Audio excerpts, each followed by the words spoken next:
It's December 25 and we're still here in Vienna. So, nandito kami sa accommodation namin na pinook namin through booking.com.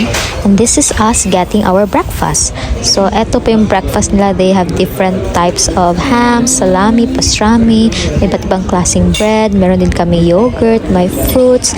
Kinuha na namin lahat, besh. So, may mga drinks din dyan. May kape, may chocolate drink, yogurt, lahat-lahat. Tinikman namin. Yes, sinulit talaga namin itong free breakfast na kasama na sa package sa pagbubook namin dito sa accommodation namin. After that, lumabas na po kami and eto po yung bungad ng aming accommodation. So, eto yung labas na accommodation namin. This is the Hosteling International or sa booking.com, it is the Brigitte Now Youth Palace. So, may iba't iba siyang pangalan. Grabe talaga yung Vienna. Simula ng pagkadating namin, ang hangin-hangin lagi sa labas.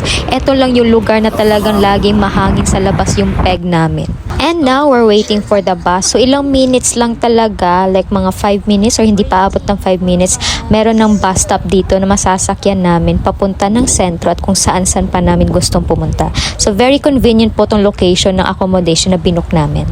So, this is what the morning looks like here in Vienna. Enjoy our bus ride!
Now, nakarating na po kami dito sa Schwedenplatz Station and hinahanap namin ngayon kung saan yung stop ng hop-on hop-off bus na binook namin online sa Big Bus na tour. And this is how the Big Bus tour application looks like.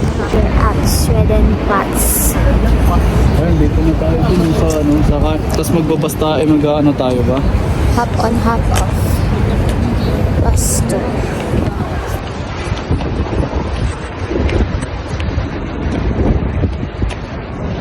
Madami actually silang stops all over Vienna, Austria kung saan kayo pwedeng sumakay sa hop-on hop-off bus tour.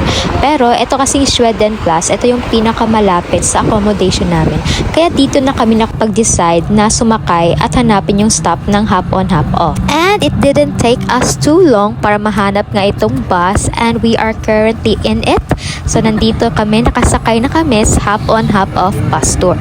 Maraming kumpanya ang nag-o-offer nito but what we booked is the Big Bus Tour. Basically, the hop-on hop-off bus tour will take you to all the tourist destinations dito sa Vienna, Austria. So, pwede kang bumaba kung gusto mong libutin yung specific stop na yon or destination na yon at pwede ka naman ding sumakay kung gusto mong pumunta na sa ibang na destination. Very convenient siya actually kasi dediretso na lang siya sa mga destinations na pwede mong puntahan. Less hassle na din for those na mga destinations na malalayo at kailangan pa ng mararaming transfers. May audio guide na din sa bus na sinisynchronize ng driver natin na nagkukwento about sa kalye o sa lugar kung saan man kayo naroroon. And andito po tayo ngayon sa may Prater. So eto po yung maraming rides, yung parang Enchanted Kingdom katulad sa atin. So sikat din ito sa Vienna.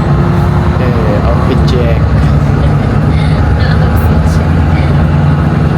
And we also passed by this parang port ba to nila or basta malapit sa river where ang daming ships, malalaki at mahahabang ships na nakadock dito. Most of these are actually restaurants that you can book ahead of time. Medyo hindi pa ito mga open ngayon kasi maaga pa. But we already see some people preparing kasi papa-lunch na din. Di nga lang namin sure if aandar po tong mga ships na to or nandyan lang sila naka-stationary lang. Because isa sa mga sikat na activities na ino-offer ng mga countries na may mga mahahabang rivers katulad ng Vienna at Budapest is yung magri-river cruise kayo. The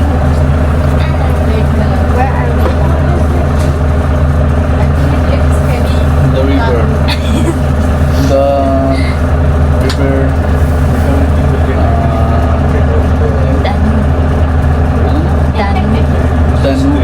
Danube River.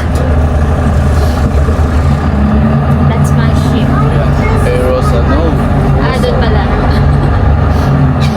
Not Flora. It's Rosa.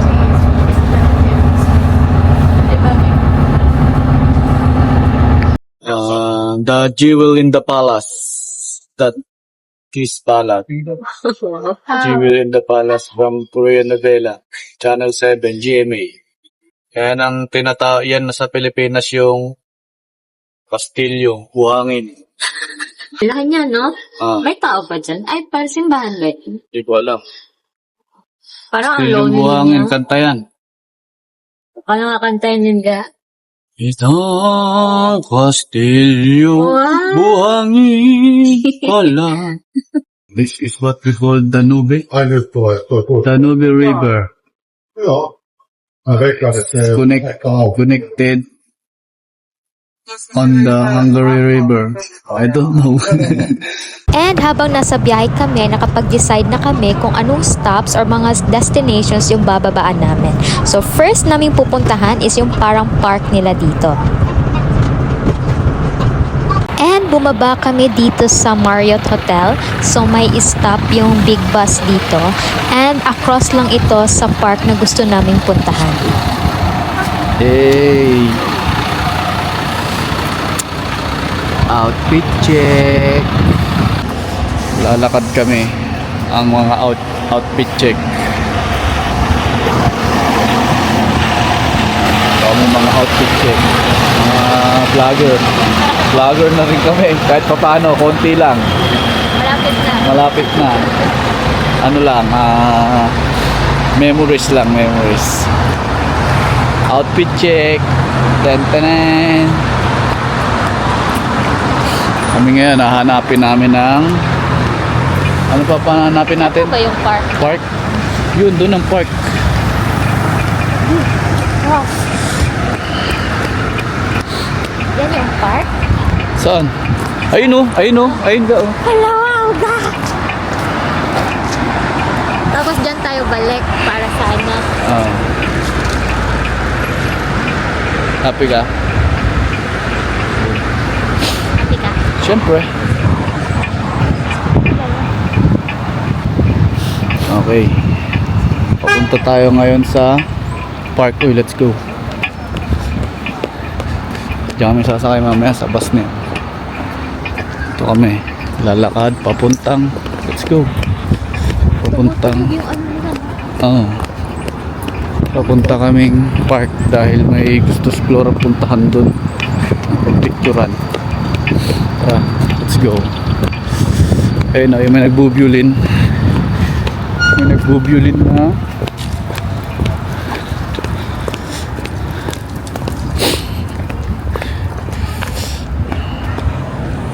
Ayan na, Marriott Hotel. Ayan. Yan yung may buffet ka. Kaso mahal. 110 euros lang basic.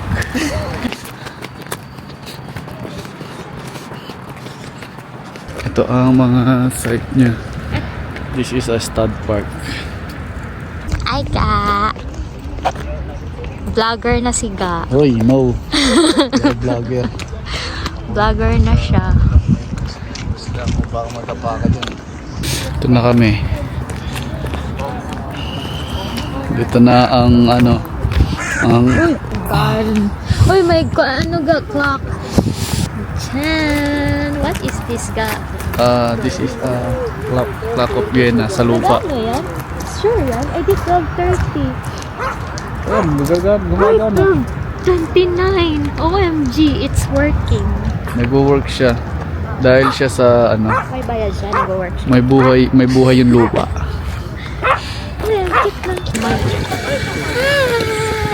I'm with my Picture. hubby.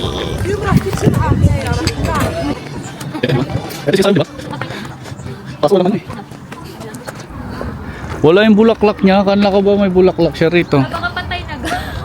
Baka winter. Ayan ga. Oh, si ano oh. Johann Strauss. Yeah, Johann Strauss. Famous na musician. Famous musician. Ang lawak po nitong stud park at ang dami-dami mong makikita mga statwa, mga rebulto, mga sculptures ng mga prominenteng tao. Yung mga kadalasan dito nakikita namin mga musicians, mga artists, yung mga may ambag talaga sa Vienna mismo. And itong park na to, it's giving off, yung Burnham Park sa Baguio. Yan yung nafe-feel ko na vibes dito. Super relaxing po talaga itong view na to. And marami pong upuan kung saan kayo pwede makapagpahinga. Meron din po dito mga playground at may mga nagtitinda ng mga snacks at kape doon sa may bungad banda. Hindi ko ma-flex yung ano ko. Malamig.